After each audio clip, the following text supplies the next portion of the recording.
नमस्कार, स्वागत है आपका हमारे खास प्रोग्राम कामनाओं की पूर्ति में। और आज हमारे साथ हैं एस्ट्रोलॉजर पूजा वार्ष्णेय। भारत में हमारे समाज में यूथ बहुत ज़्यादा है और यूथ की आजकल काफ़ी कॉमन समस्या ये है कि रिलेशनशिप्स को लेकर बहुत परेशान रहते हैं, अरेंज मैरिज, लव मैरिज। तो इन सब को लेकर आज हम बात करेंगे। मैम, सबसे पहले तो स्वागत है आपका। बहुत बहुत धन्यवाद आपका। मेरा सबसे पहले सवाल यही है कि किसी को लव मैरिज करनी है या फिर किसी का रिलेशनशिप टूट रहा है, तो क्या हम ये सब पहले से देख सकते हैं, पहले से जान सकते हैं कुंडली में कैसे होता है? बिल्कुल, देखिए, कुंडली में लव मैरिज का पता चलना, ब्रेकअप का पता चलना, अरेंज मैरिज का पता चलना, री मैरिज का पता चलना, ये सब कुंडली में पहले से ही डिसाइड है, यानी पहले से ही कुंडली में सब कुछ लिखा हुआ है। बस कुंडली को एक अच्छी तरीके से एनालिसिस करने वाला व्यक्ति होना चाहिए।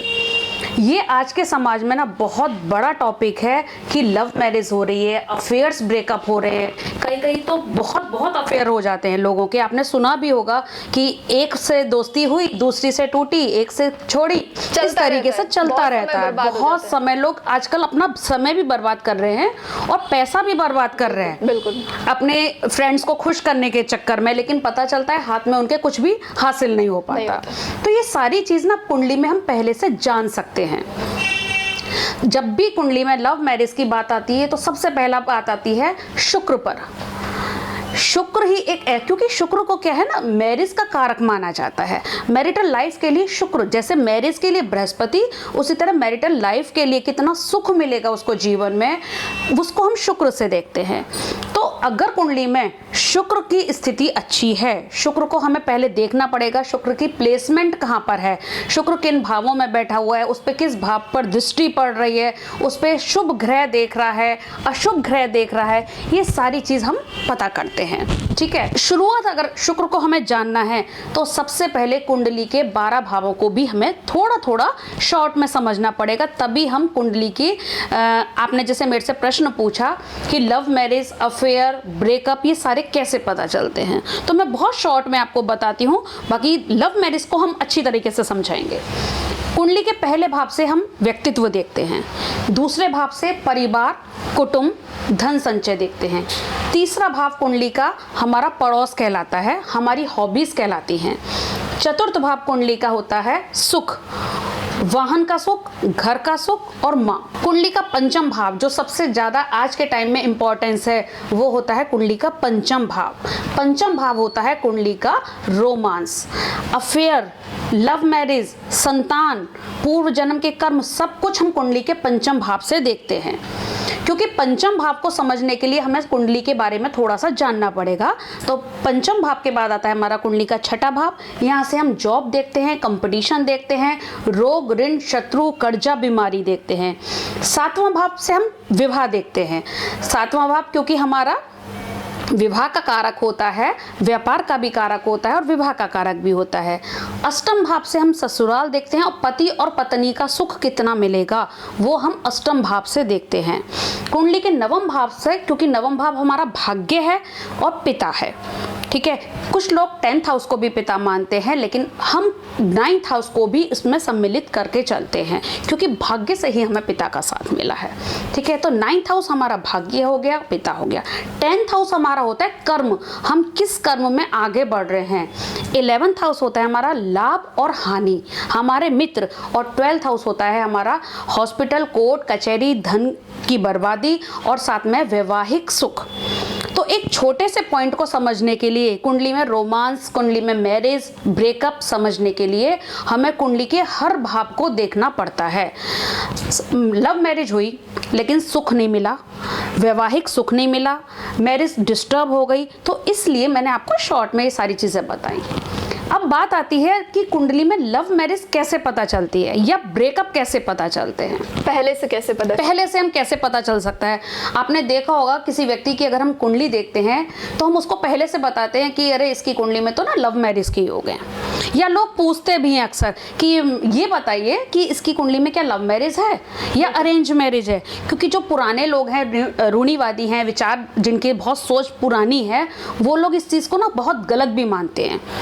लेकिन आज के समाज में जैसे जैसे हमारा युग बदल रहा है, लोगों की सोच बदल रही है, तो वो लव मैरिज को इतना बुरा नहीं मानते। बिल्कुल। आज के टाइम में लोग सोचते हैं कि अगर व्यक्ति हस्बैंड और वाइफ यानी जो उसका फ्रेंड सर्कल है वो अच्छा कमाने वाला है, दोनों एक दूसरे के साथ कंधे से कंधा मिलाकर चलने वाले हैं, तो लव मैरिज में कोई बुराई नहीं है, ठीक है। लेकिन बशर्ते कि वो लव मैरिज सक्सेसफुल भी होनी चाहिए। बिल्कुल। लव मैरिज कर तो ली, पता चला कुछ समय बाद सुसाइड हो गया, कुछ समय बाद ब्रेकअप हो गया, तो ये भी योग हमें कुंडली में पहले पता चल जाते हैं। अब इसको आगे बढ़ाते हुए हमें क्या ध्यान रखना पड़ेगा? सबसे पहले शुक्र को देखते हैं। कुंडली में शुक्र कैसा है, 5th हाउस में कौन सा प्लेनेट बैठा है। 5th हाउस, क्योंकि हमारा 5th हाउस रोमांस है। अगर हम रोमांस की बात करें ना, तो कुंडली का 5वां घर कौन सा ग्रह बैठा है, कौन सी राशि में बैठा है, कौन सा ग्रह उसको देख रहा है, ये सारी चीज़ें पहले देखनी पड़ती हैं। लव मैरिज ब्रेकअप क्यों होती है? अगर शुक्र के साथ राहु का कॉम्बिनेशन हो, शुक्र के साथ मंगल का कॉम्बिनेशन हो, तो ऐसी स्थिति में इंसान ना चाहते हुए भी ना अट्रैक्ट हो जाता है अपोजिट व्यक्ति के प्रति। ये कुंडली का बहुत ज़्यादा प्लस पॉइंट माना जाता है कि, लेकिन अगर इस योग की बात करूं तो कुंडली में शुक्र और मंगल का कॉम्बिनेशन है, तो सिर्फ हम एक लव मैरिज को लेकर नहीं बोलते कि लड़की का कैरेक्टर खराब होगा या लड़के का कैरेक्टर खराब होगा। ये व्यक्ति की चीज़ों को बढ़ाता है। अगर साथ में राहु है तो अफेयर देगा, लेकिन ब्रेकअप भी होगा। अगर 7th हाउस पर शुभ ग्रहों की दृष्टि है तो वो मैरिज बच जाएगी। अफेयर हुआ, लव मैरिज हुई, बच जाएगी, ठीक है। 5th हाउस में अगर पापी ग्रह है, 5th हाउस में राहु का संबंध बन रहा है, तब भी कहते हैं लव मैरिज के चांसेस होते हैं। 5th हाउस और 7th हाउस को हम मिलाकर ही चलते हैं, इसीलिए, क्योंकि 5th हाउस रोमांस है, 7th हाउस मैरिज है, ठीक है। अगर 5th हाउस में मैंने जैसे बताया शुक्र बैठा हो, मंगल बैठा हो, साथ में उसके राहु की दृष्टि बन रही हो या राहु का संबंध बन रहा हो, तो व्यक्ति का अफेयर होता है। मैम, सबसे महत्वपूर्ण सवाल ये है कि जब किसी 2 पर्सन के बीच में प्यार हो, लव मैरिज करना चाहते हो लेकिन हो नहीं पा रही है, तो उसके लिए कोई आसान सा उपाय क्या कर सकते हैं हम लोग? देखो, अगर व्यक्ति ने एक दूसरे को पसंद कर लिया है तब तो वो मैरिज करेगा ही करेगा, ठीक है। जब लव मैरिज की बात आती है तो कुंडली मिलान दूर हो जाता है, लोग कुंडली को छोड़ देते हैं क्योंकि कुंडली देख के किसी ने किसी को पसंद नहीं किया, ठीक है ना। तो लव मैरिज जब आती है और हम अगर उपाय की बात करें तो क्या होता है, उस पीरियड में अगर लड़का या लड़के की कुंडली मैच नहीं हो रही है तो हम कुछ छोटे छोटे से उपाय करके लव मैरिज को सक्सेस बना सकते हैं। लेकिन उसके लिए हमें ये ध्यान रखना पड़ेगा कि लव मैरिज कुंडली में है या नहीं। कई बार होता है सिर्फ एक अट्रैक्शन होती है व्यक्ति के प्रति और उसने मैरिज कर ली, उस टाइम उसने ना कुंडली देखी ना कुछ देखा और शादी कर ली, लेकिन वो सक्सेस नहीं हुई। तो पहले कुंडली में लव मैरिज को देखना पड़ेगा। अगर कुंडली में शुक्र और चंद्रमा का योग है तो कहते हैं ऐसे लोग ना दिल फेंक आशिक होते हैं। जैसे मैंने बताया शुक्र और मंगल का कॉम्बिनेशन है तब लव मैरिज के चांसेस बनते हैं, शुक्र और चंद्रमा का कॉम्बिनेशन है तब लव मैरिज के चांसेस बनते हैं, शुक्र के साथ राहु का कॉम्बिनेशन है तब लव मैरिज के चांसेस बनते हैं। यानी कई ऐसे सारे कॉम्बिनेशन हैं जिसके कारण हम पहले से ही पता कर सकते हैं कि कुंडली में लव मैरिज है। अब बात आती है ब्रेकअप की। अब ब्रेकअप की अगर बात आती है तो 5th हाउस जैसे मैंने बताया आपको रोमांस का है, 5th हाउस का लॉर्ड अगर 4th हाउस में बैठ गया तो ब्रेकअप हो जाता है। अच्छा। 4th हाउस का लॉर्ड 5th हाउस के साथ कनेक्ट हो जाए तो सुख में वृद्धि कर देता है। 7th हाउस का लॉर्ड 9th हाउस में चला जाए, 5th हाउस का, मैं आपको आसान शब्दों में समझाती हूँ, कुंडली का 5वां घर होता है हमारा रोमांस का। अगर 5वें घर का स्वामी 7वें घर में बैठ जाए, 7th हाउस क्योंकि मैरिज है, तब लव मैरिज के योग बनेंगे। कोई भी व्यक्ति अपनी कुंडली में देख सकता है इस चीज़ को, 5th हाउस का लॉर्ड 7th हाउस में बैठ जाए तब लव मैरिज के चांसेस बनते हैं। 7th हाउस का लॉर्ड 9th हाउस में बैठ जाए, यानी 7वें घर का स्वामी 9वें भाव में बैठ जाए तब लव मैरिज के चांसेस बनते हैं। कई बार ऐसा भी देखा गया है कि 5वें और 7वें का संबंध 11वें भाव से बन जाता है, तब कहते हैं कि किसी बड़ा भाई या बहन की तरफ से कोई संबंध हमारा बन जाता है। लव मैरिज के लिए, यानी कुंडली के हर भाव का संबंध लव मैरिज में हम देख सकते हैं। इसके लिए ना बहुत गहरा अध्ययन करना पड़ता है। और आपको एक बात बताऊं, मैंने इसी चीज़ पर रिसर्च की है, लव मैरिज पर, और मेरे पास जितनी भी कुंडली आती हैं उसमें से 90% लव मैरिज की कुंडली आती हैं। इसमें लव मैरिज हुई, ब्रेकअप हुए, और अब जब ब्रेकअप हो गया है वो तो हम पहले से ही बता देते हैं, लेकिन उसका समाधान क्या है हमें ये पहले व्यक्ति को बताना पड़ता है। बिल्कुल, समाधान सब जानना चाहते हैं। समाधान सब कोई जानना चाहते हैं। भाई लव मैरिज हो गई, ब्रेकअप हुआ, उससे पहले अगर हमें रेमेडीज कर ली वो हमें बेनिफिट देती है।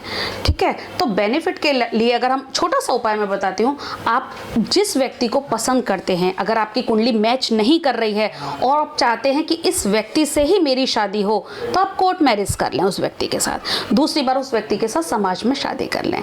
अगर मांगलिक है तो मांगलिक दोष की शांति करा लें। मैम, लेकिन शादी से पहले जब रिलेशनशिप होता है तो उसमें भी समस्या आने लगती है कुछ टाइम बाद, तो उसके लिए हम क्या उपाय करते हैं? देखो, शुरू में जब हमारी किसी से दोस्ती होती है, शुरू के 6 महीने तो हमारे बहुत अच्छे निकलते हैं। बिल्कुल, 1 साल तक धीरे धीरे खिंचता चलता है, लेकिन जैसे जैसे साल आगे बढ़ते चलते हैं, समय आगे निकलता चलता है, आपस में ना ट्यूनिंग खत्म हो जाती है। बिल्कुल, लोगों के बीच में ट्यूनिंग खत्म हो जाती है, मिसअंडरस्टैंडिंग हो जाती है। उसको ठीक करने के लिए हम क्या कर सकते हैं? अब हमने जोश में आके सब कुछ देखा, परिवार वालों को मनाया, सब कुछ करके शादी कर ली, लेकिन धीरे धीरे प्रॉब्लम शुरू हो जाती हैं। जैसे आपने बताया कि 6 महीने तो बहुत अच्छे रहे, लेकिन प्रॉब्लम आ गई। अब प्रॉब्लम अगर आ गई है तो सॉल्यूशन तो हमें चाहिए उसका।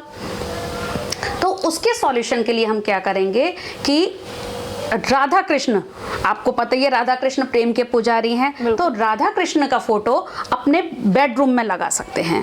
और राधा कृष्ण का फोटो भी ऐसा लगाना है जो राधा कृष्ण झूले पर बैठे हो, पूर्णिमा का चंद्रमा पीछे हो फोटो में। ये फोटो एक ऐसा फोटो है जो हम बेडरूम में लगा सकते हैं। एक लव बर्ड का चित्र या स्टैचू हम साउथ वेस्ट कॉर्नर में लगा सकते हैं, हस्बैंड वाइफ के रिलेशन को अच्छा करने के लिए। क्योंकि जब आपने बात पूछी है कि लव मैरिज तो हुई है, लेकिन बीच में आपस में टेंशन आ गई, प्रॉब्लम आ गई, छोटी छोटी बातों पे प्रॉब्लम्स आती हैं, शादी से पहले भी प्रॉब्लम्स आती हैं। तो शादी के बाद के लिए तो उपाय हमारे हो गई है। अब इसको और अच्छा हम चाहते हैं जीवन में करने के लिए, तो हस्बैंड वाइफ का फोटो हम अपने रूम में लगाते हैं। ठीक है, उसको भी हम लगा सकते हैं अपने रूम में।